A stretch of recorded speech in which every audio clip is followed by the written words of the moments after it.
Bom, pessoal, bom dia, boa tarde, boa noite, a hora que você estiver vendo esse vídeo, essa aula aqui. Então, na aula de hoje, nós vamos falar sobre um capítulo especial do Livro dos Espíritos, que tem três itens, né, que falam basicamente a respeito de o que acontece conosco, o que acontece com o nosso corpo, o que acontece conosco, principalmente, né? Após a morte. Então, o capítulo é o do livro 2, o capítulo 3 do Livro dos Espíritos, o primeiro item, que chama-se A Alma Após a Morte.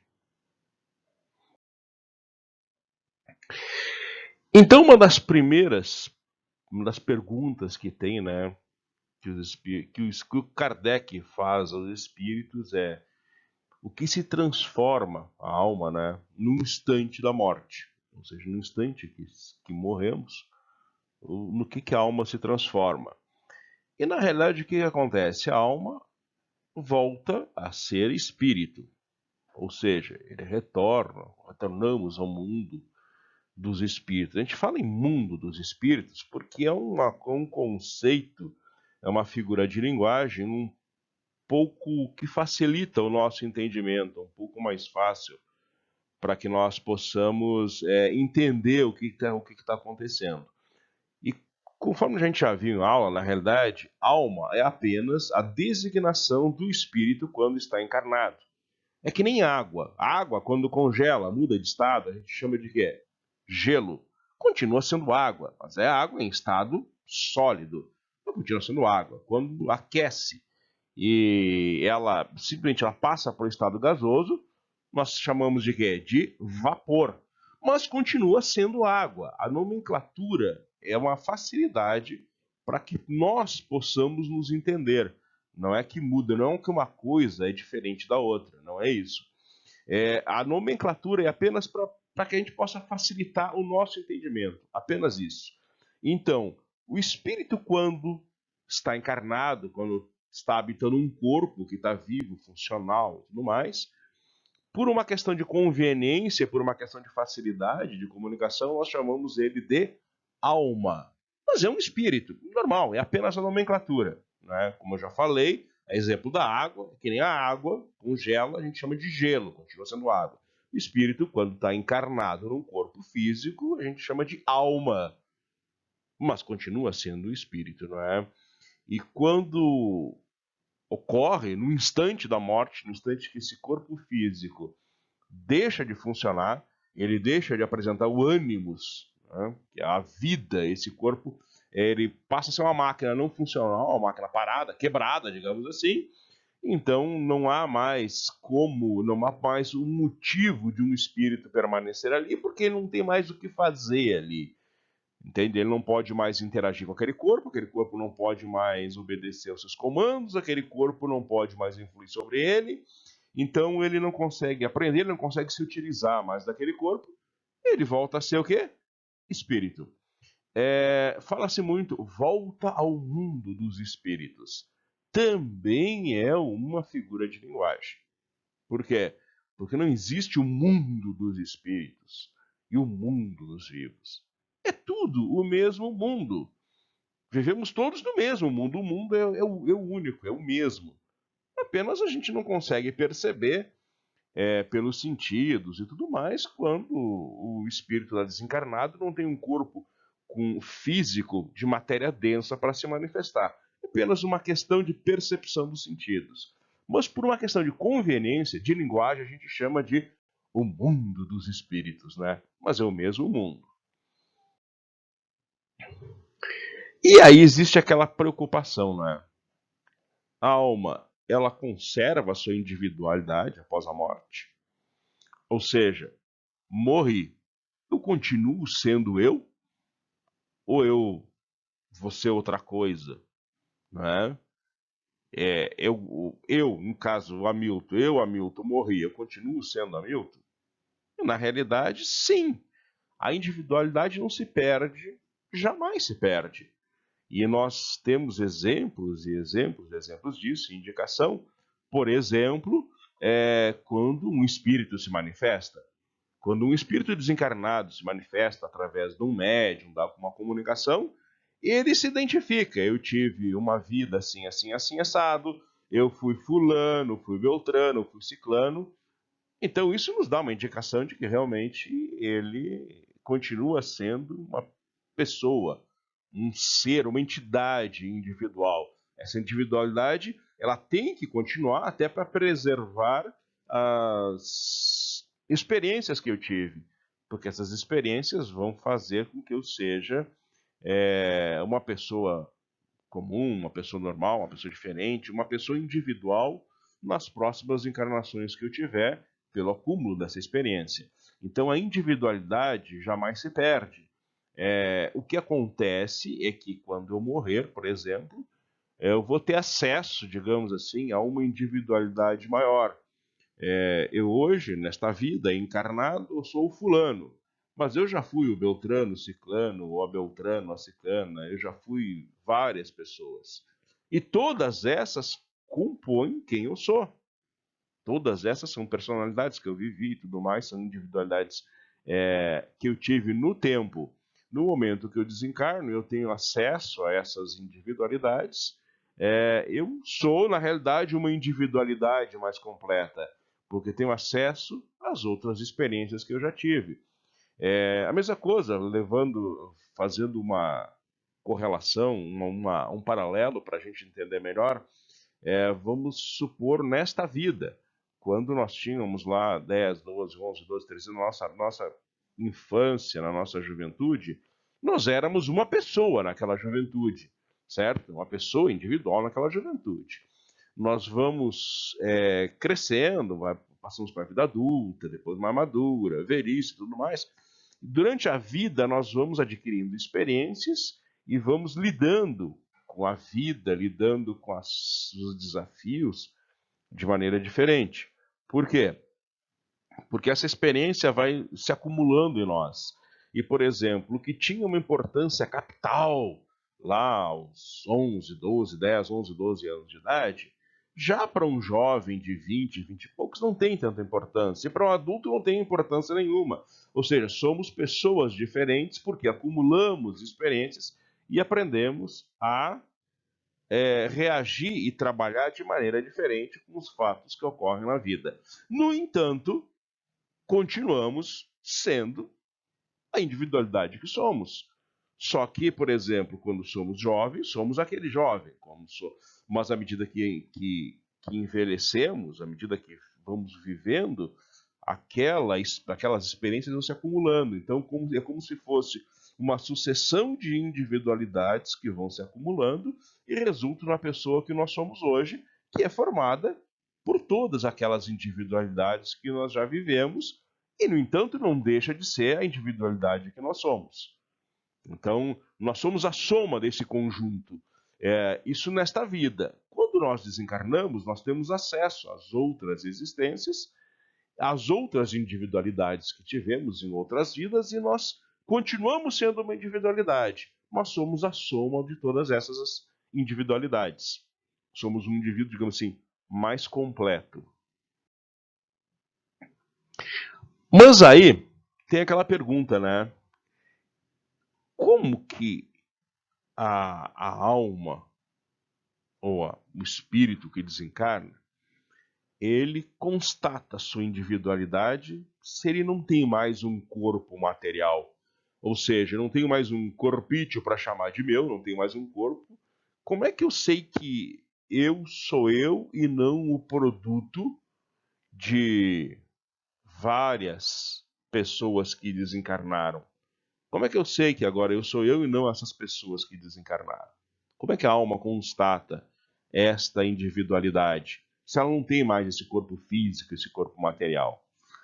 Porque na realidade o espírito, para interagir com a parte material do mundo, e aqui nós estamos falando todo o mundo físico ele é material, mesmo o mundo microscópico, subatômico, o mundo macroscópico, ou o mundo normal, ele é um mundo material e a gente precisa interagir com isso. Ora, sendo o espírito um princípio inteligente, ele precisa, como a gente já estudou, de uma interface, né, para interagir com a matéria, que é, na realidade, o perispírito, que é que faz a interface entre a vontade do espírito, entre a inteligência, que é o espírito, que é um princípio inteligente, e o mundo material que o cerca, certo? Então esse é um fluido que é próprio desse espírito, é próprio desta alma, desse espírito, que obviamente esse fluido ele é tirado do ambiente, ele é o mesmo do ambiente onde ele está. Então, e como a gente já viu, ele é um fluido dinâmico, ele não é, por exemplo, assim, eu encarnei com um perispírito assim, assim, assim, assado. E esse perispírito vai me acompanhar até o final dessa existência. Na verdade, não é assim. Ele é dinâmico, é como um rio que flui, não é? Porque eu vou consumindo esse fluido vital, ele é físico, é matéria. Então eu vou consumindo ele e ele vai se renovando. E como é que eu renovo ele? Através da interação com o meio físico. Respirando, bebendo, comendo, vivendo, enfim, de todas as maneiras. E esse fluido ele é dinâmico, é o componente desse perispírito. Ele vai se renovando, renovando, renovando, que nem o nosso corpo físico. As células do nosso corpo, elas se renovam constantemente. Elas estão todo o tempo elas estão se renovando. O nosso corpo hoje não é o mesmo corpo que era 10 anos atrás. Nós não temos mais o mesmo corpo. Todas as células já se renovaram. Mas continuamos sendo essas pessoas, individualidade que nós temos aqui. A mesma coisa, o perispírito, o fluido que compõe esse perispírito, não é? Então, esse perispírito, o espírito desencarnado, ele tem consciência desse perispírito e geralmente ele reflete a aparência da última encarnação ou a aparência das encarnações que me são mais caras. Então eu consigo me identificar com aquele perispírito, com aquele fluido, eu consigo me identificar com aquilo. Então, através desta identificação, eu constato a minha individualidade. E não só eu constato a minha individualidade, como os outros espíritos, encarnados ou não, que interagem comigo, conseguem constatar essa individualidade. Por quê?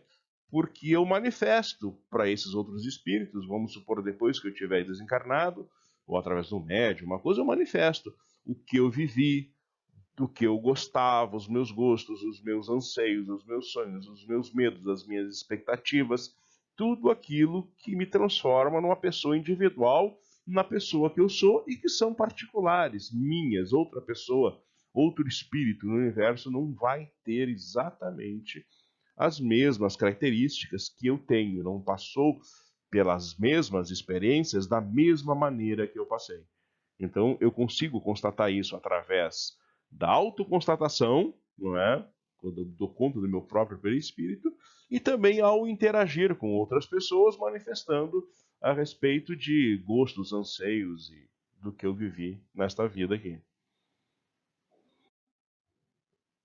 E aí aquele negócio, tá, ok, beleza, morri, bati com as 10, não tenho, tenho mais o que fazer nesse mundo. O que eu levo daqui? Eu vivi uma vida boa, ruim, plena, grande, medíocre, não interessa, mas eu vivi. Eu tenho experiências, eu adquiri experiência, conhecimento, bens, então, tudo isso. Eu costumo dizer que é o seguinte, o que a gente leva desse mundo? Nada do que a gente tem, mas tudo o que nós somos.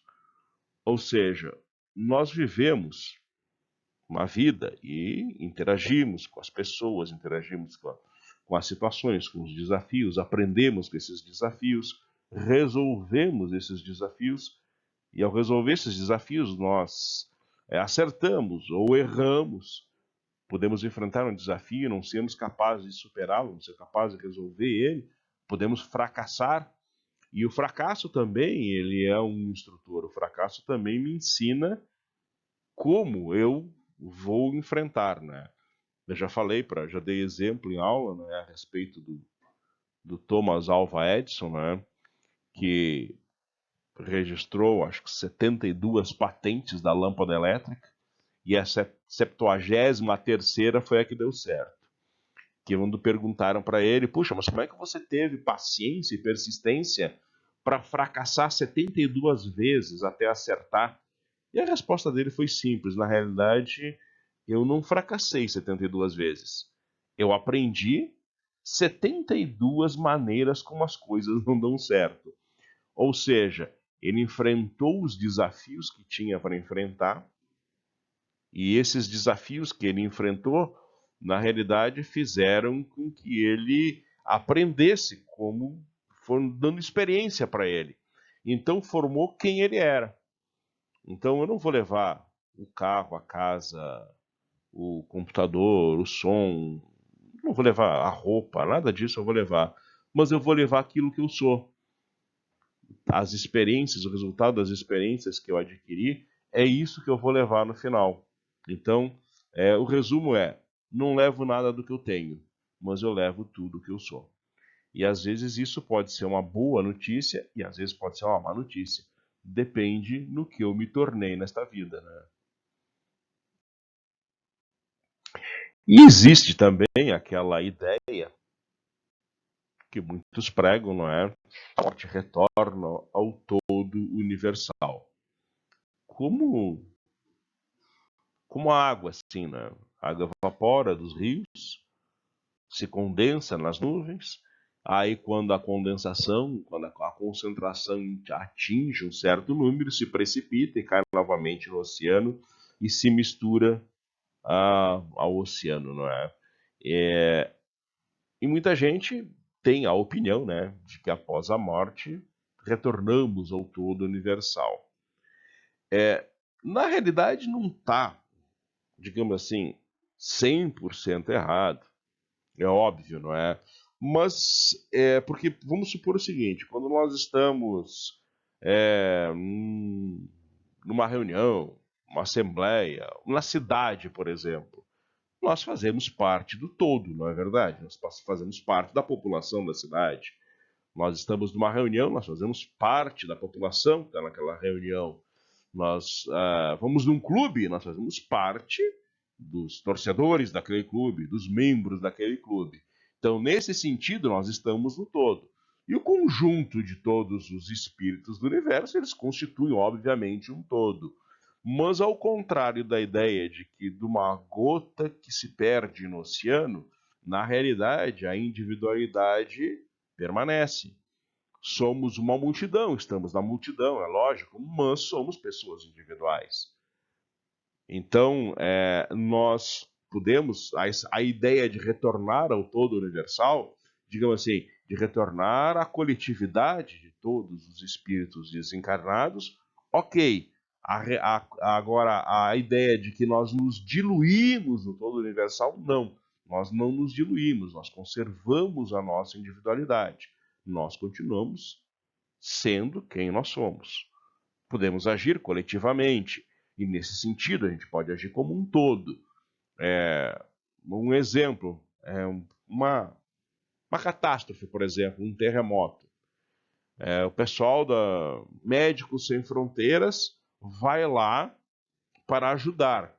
Então, é o todo, são Médicos Sem Fronteiras, é a entidade chamada Médicos Sem Fronteiras, ou a entidade chamada Cruz Vermelha. A Cruz Vermelha está ajudando, a Médicos Sem Fronteiras está ajudando. Ok, isso é o todo. Mas se nós chegarmos lá e formos ver, são os médicos, os enfermeiros, os voluntários individualmente que estão trabalhando. Então, agem como um todo sem deixar de ser indivíduos únicos, de ser uma individualidade, ter seus gostos, seus anseios, suas alegrias, suas aspirações, suas qualidades, seus defeitos e tudo mais, apesar de agir como um todo. E aí, aquilo que nós já falamos lá no início, né? Muitos se perguntam, mas que prova que nós podemos ter, nós, aqui encarnados, podemos ter, de que após a morte o espírito conserva essa individualidade.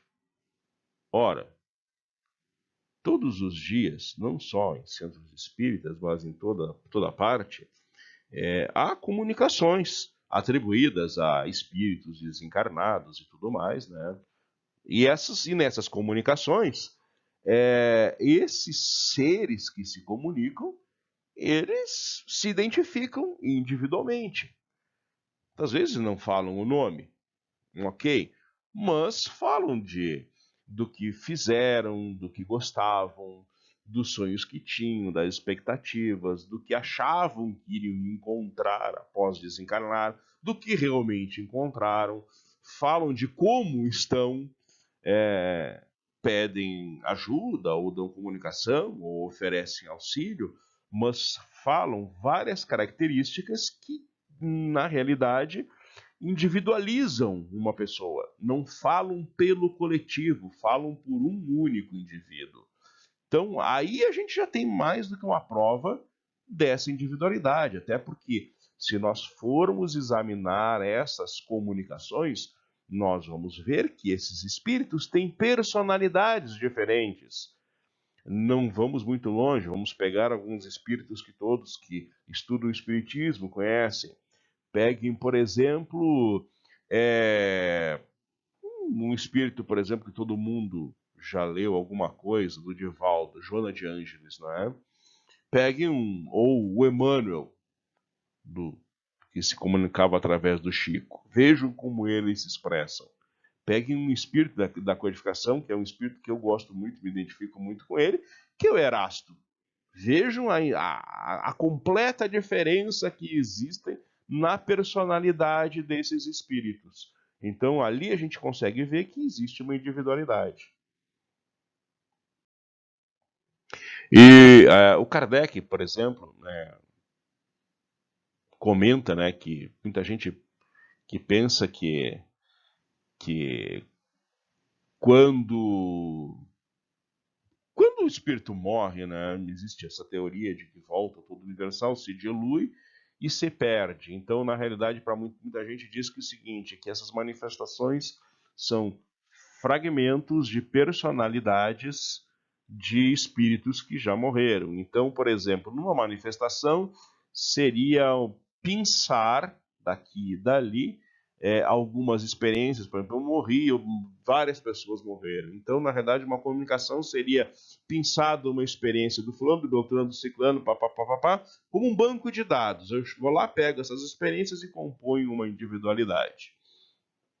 Ok, é uma teoria válida, só que essa teoria ela não resiste a um exame um pouco mais atento, que seria o quê? Muitas vezes nós vamos ver que o espírito se manifesta e ele dá algumas características, algumas pistas de quem ele foi. E aí a gente vai pesquisar e realmente constata que aquela pessoa realmente existiu. E ele dá características, todas as características que ele dá, todos os anseios, sonhos que ele esperava e tudo mais, batem com a personalidade daquela pessoa que ele diz que foi. Existem inúmeros relatos disso. Então, aí já invalida a teoria de que seria uma coletânea pinçada, tipo de um banco de dados de experiências para formar uma individualidade. E também em ciência, principalmente, tem um princípio que chama-se navalha de Ockham. Ou seja, se eu tenho 10 explicações para um fenômeno, muito provavelmente a explicação mais simples é a explicação mais possível de ser a verdadeira. Por quê? Porque a natureza é econômica. A natureza, tudo que a gente vê da natureza, desde o mundo subatômico, mundo quântico subatômico, até o mundo macroatômico, mundo macro, o mundo que nós vivemos, a natureza ela é econômica. A natureza repete formas que funcionalmente deram certo, repete eventos que funcionaram muito bem. Então a natureza ela é econômica. Então, esse princípio da navalha de Ockham se deve a isso, ou seja, quando eu tenho várias explicações, e às vezes as explicações mais complexas possíveis, a explicação mais simples, que cobre todos os eventos provavelmente têm a grande chance, uma enorme chance de ser a explicação mais simples.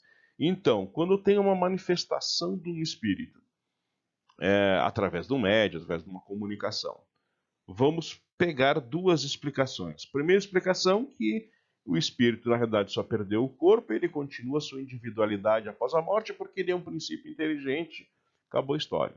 A outra explicação é que ele se dilui em todo o universal e se pega, se pinça experiências individuais para formar uma personalidade. Mas se esse espírito vai se manifestar e vai se identificar como o Joãozinho das Candongas e vai dar todas as experiências do Joãozinho das Candongas, qual é a possibilidade de que alguma inteligência tenha que pegar e identificar todas as experiências armazenadas nesse grande banco de dados que fizeram parte do Joãozinho das Candongas, para pegar essas experiências, para formar novamente a personalidade para se manifestar? Não seria muito mais simples se Joãozinho das Candongas, como uma inteligência, continuasse individual e falasse por si mesmo? É muito menos trabalhoso, é muito menos tempo, é muito mais simples. Então, se nós formos pegar o princípio científico da navalha de Ockham, a explicação de que, após a morte, a individualidade continua, é muito mais factível do que uma explicação mirabolante de um grande banco de dados universal, onde as experiências ficam individualizadas, armazenadas, indexadas, e a gente recupera elas à medida do que precisa. Se na realidade a própria individualidade, o próprio espírito individual, já é o seu próprio banco de dados. Eu não preciso de algo centralizado, o próprio espírito já funciona como isso. Então essa explicação realmente é bem mais fácil. Além do mais, os espíritos apresentam, como a gente pode ver, uma diversidade tão grande quanto o número de espíritos que existem. Porque as maneiras como eu enfrentei os meus desafios, como eu fui bem sucedido ou como eu fracassei, me trouxeram um arcabouço de informações que fazem ser quem eu sou. Ninguém é igual a mim. Como ninguém é igual ao outro. Então essa enorme diversidade já nos mostra que realmente essa individualidade continua depois. É bem mais simples essa funcionalidade. E finalmente, né, aquele negócio. Ok, vida eterna. Nossa, mas e o que a gente... Em que sentido a gente deve entender esta vida eterna? Porque, na realidade, nós temos vários conceitos de vida. Nós temos vida como existência, que é um conceito, e nós temos vida como atividade funcional de um organismo biológico. São duas coisas distintas. Vida como atividade funcional de um organismo biológico não é eterna. Ela é finita. Ela tem duração determinada, até pelo próprio desgaste do organismo biológico, não é? Ela tem um princípio e ela tem um fim. Então, vida no sentido de funcionalidade de um organismo biológico, ela não é eterna, não é? Então, o que é um organismo biológico? O nosso corpo é um organismo biológico. Uma planta, uma flor, um animal, são organismos biológicos. E eles têm uma duração finita, ou seja, ele não é eterno. Em compensação, vida como existência, sim, ela é eterna. Por quê? Porque o espírito existe sempre. Ela é um conceito, digamos assim, que para a física é um conceito muito fácil de entender, mas não é muito fácil de entender para a maioria das pessoas. A vida, ela não é infinita, mas ela é eterna. Como que troço meio... Isso é um contrassenso. Na verdade, não é um contrassenso. Qual é o conceito de infinito? Infinito é algo que não tem início e não tem fim. Isso é infinito. Vida, no sentido de existência do espírito, ela é finita. Por quê? Porque ela tem um início, embora não tenha um fim. Então ela tem limitação, ela tem um limite. Ela começou a existir num determinado ponto do tempo. Ela teve um início de existência, embora não tenha fim. Então ela tem um limite, certo? Então nesse sentido, um sentido semântico, seria finita, mas é eterna. Por quê? Porque o espírito, uma vez que iniciou a sua jornada, vai existir para sempre. A vida biológica, a vida como funcionalidade do organismo biológico, ela é finita e ela é transitória, ela é passageira. O corpo físico vai morrer, mas vida como existência do espírito, não. O espírito, ele é eterno. Este princípio inteligente, ele é eterno e até mesmo pela passagem do tempo, ele tende a evoluir continuamente. Mesmo quando nós achamos que o espírito ele não evolui, que ele permanece estático, na realidade ele evolui. Ele pode evoluir em micropassos, digamos assim, tão pequenos que seriam para nós imperceptíveis. Então dá a impressão de que realmente ele está estático, mas não está. Na vida, no mundo, no universo, na existência, nada é estático. A única coisa fixa é a mudança. Então tudo está em constante movimento, tudo está em constante mudança, porque tudo está interagindo ao mesmo tempo. E ao interagir, a gente troca energia, experiência, conhecimento, a gente vai trocando. Então, o espírito sempre evolui.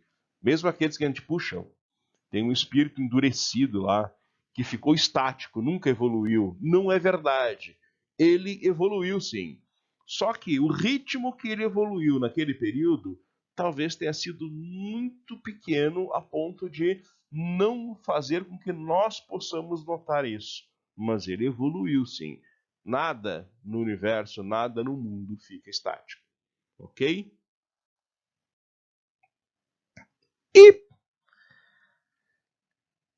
disse, por exemplo, aqui, não, sei lá, não seria mais, então, ok, então se o corpo ele tem como, a vida como processo biológico, ela é passageira, transitória e é finita, e a vida como existência do espírito, ela é eterna, não seria mais correto chamar de vida eterna somente a dos espíritos puros, que quando já atingiram um determinado grau de avanço, de perfeição e de pureza, eles não têm mais nenhuma prova para a sofrer, eles não precisam mais de nenhum desafio?